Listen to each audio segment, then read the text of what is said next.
এই যে গাছটা দেখতেছেন, এটা বাংলাদেশে বিলুপ্তি হয়ে গেছে, এখন আর কোথাও পাবেন না। যদিও পান, এই গাছটার দাম নিব একদম মিনিমাম 600 থেকে 1500 টাকা। এই গাছের চারা আমার কাছে অ্যাভেলেবেল। এই গাছটাকে বলে ইন্ডিয়ান জিনসেং, মানে বাংলাদেশের জিনসেংও বলা যেতে পারে। এটার বাঙালি মানে বাংলা ভাষাভাষী, উর্দু হিন্দি ভাষাভাষীদের নাম হলো অশ্বগন্ধা। অশ্বগন্ধা কেন বলা হয়? ঘোড়ার গায়ের গন্ধ আর এই গাছটার গন্ধ একই রকম, এই জন্য এই গাছটার নাম অশ্বগন্ধা। এই গাছটার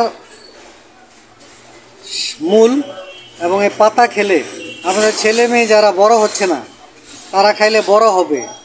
আর এটা প্রচুর শরীরে শক্তি যোগায়, শরীরে নতুন রক্ত হয়, মানুষের ডায়াবেটিস ভালো হয়, অ্যালার্জি ভালো হয়, তারপরে শরীর ব্যথা ভালো হয়। এটার অনেক গুণাগুণ আছে, আপনারা ইন্টারনেট থেকে জানতে পারবেন যে অশ্বগন্ধার যে কী গুণ, এটা বলে শেষ করা যাবে না। নিতে চাইলে আমার সাথে যোগাযোগ করবেন, নামমাত্র মূল্যে গাছটা আমার কাছে পেয়ে যাবেন। আমার সাথে যোগাযোগ করে গাছ সম্পর্কে অনেক কিছু জানতেও পারবেন। আরও অনেক গাছ আমার কাছে আছে। ঠিকানা জুরাইন, বিক্রমপুর প্লাজার কাছাকাছি। ওইখানে এসে টেলিফোন করলে আমাকে পেয়ে যাবেন।